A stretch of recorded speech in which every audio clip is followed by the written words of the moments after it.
Good morning, Eldwick. As most of you already know, I'm Reverend Dr. Hayley Matthews, Director of Lay Training for the Diocese of Leeds. Now, our theme this morning is loss. But first of all, I must confess that as a little girl, I had an especial fondness for Boney M. I mean, who couldn't love Rara Rasputin, lover of the Russian Queen, or indeed Daddy Cool, Daddy Cool, ah ha ha. But the song I loved with all my heart and can still sing word for word is this one. By the rivers of Babylon, there we sat down, yeah, we wept as we remembered Zion. What a beautiful lament of a people unable to connect with their traditional ways of worshipping in a new and uncharted territory. Now, this is unusual for most of us white Europeans. We're used to being in control, being in charge, even calling the shots. We decide what is changed and when. We decide where we're going to worship and how. Goodness, we've even spent the last, 400 years sailing around the world telling others, even entire Indigenous people groups, how to live their own lives in their own land. And then along came COVID. We too joined our brethren across the world, our black and white, red and yellow and brown brothers and sisters, who could probably only watch with bemused curiosity our alarm at not being able to put on the air conditioning at work or nip out whenever we chose to wherever we wished. Unlike our brothers and sisters, though, we have become exiles from the fictional world we have been living in, the one that we thought we had control of, the one that we thought was predictable and safe and, well, best for everyone. And I'm wondering whether Jesus begs to differ, because it seems to me that through all of this, God is giving us a right royal kick up the backside.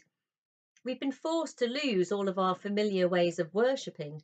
We've lost our freedom, our recreational activities, and for many, even our work.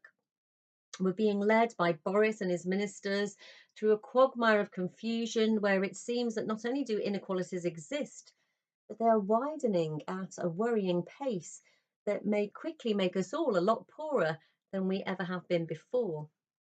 If it sounds terrifying, I guess it's because it is.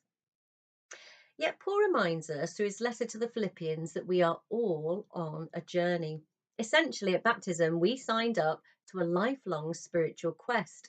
And in all great questing tales, whether it's Harry Potter, Lord of the Rings, or even the mercurial monk Rasputin, individuals are called to persevere through great and multifarious hardships, to leave behind their familiar friends and comfortable accommodation, to wrestle with evil and temptation, and most importantly of all, their own inner demons, to attain the goal which is always and ever shall be the defeat of darkness, that light may liberate all. We too are called to exile, to leave the traditions and comforts and even the power that we have known behind, to stand alongside the migrants and displaced people across the world as brothers and sisters who finally understand just a little bit of what exile is all about. It's not just about seeing groups of displaced people as impinging upon our nice, neat national borders or our benefit system or even our cities, towns, and villages. No, it is about recognizing that we don't belong here any more than they do, because we are all pilgrims on the path of love, children of God, following a Christ who challenges us with the words, "If anyone would come after me, let him deny himself and take up his cross and follow me. For whoever would save his life will lose it, but whoever loses his life for my sake will find it. For what will it profit a man if he gains the whole world and forfeits his soul? Or what shall a person give in return for their own soul?" Paul reminded the Philippians of that too. He recognized that we are called to be willing to give up everything that we might gain Christ. He wrote, "For his sake I have suffered the loss of all things, and I regard them as rubbish, in order that I may gain Christ and be found in him." What is it then that we have lost since the COVID pandemic began? I don't know about you, but I've lost my Nana, heart of my heart. Life has irrevocably changed without her, as have I. I've lost some of my identity, being trapped in a house, homeschooling two young children. What a leveler that is. They don't care very much for role or status, let me tell you. Whatever the request is, the answer is usually. I've also lost some of my flippancy. These are serious times and I must take them seriously. And some of my carelessness with others. People are suffering, and I must listen carefully to them and to their needs. I need to be absolutely present to discern whether an individual is really saying what they think or feel, or just repeating what they think I want to hear. Yeah, I'm fine. Are you? I'm observing and inwardly digesting more than I ever have before. And I've also battled my own demons, not least boredom and motivation. What a weird combination they are, when the more bored you are, the less able you feel to get started on the 101 activities you'd normally give your right arm to do, but never have the time. There have been any number of losses, and I'm fairly certain that your list might be a lot longer than mine, given my own privileged lifestyle, for which I am eternally and deeply, deeply grateful. However, what I have gained is perspective, intention, planning and preparation instead of racing around and reacting, deliberating decisions over decisiveness. And above all, I've gained time with God, times of silence, times of prayer. I prayed with more lay people through online learning than I could ever have imagined possible last year. I've even got my guitar back out on occasion and worshipped alone. Imagine that.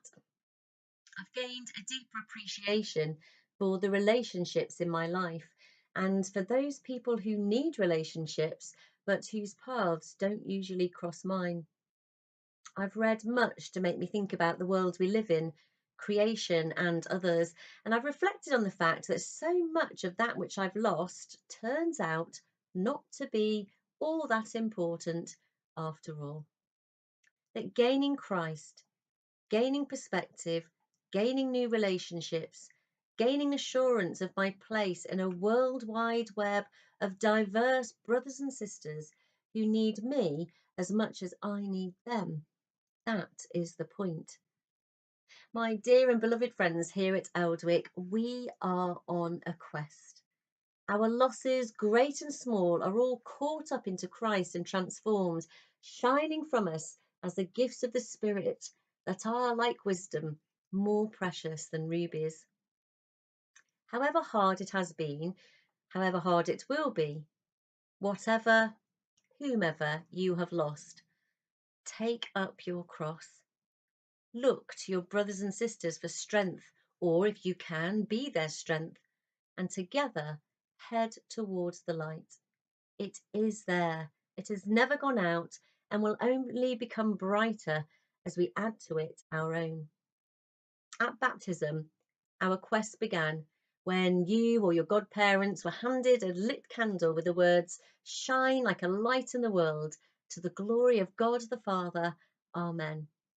And so now, as a fellow exile, a pilgrim on the path to love, I say to you, arise and shine.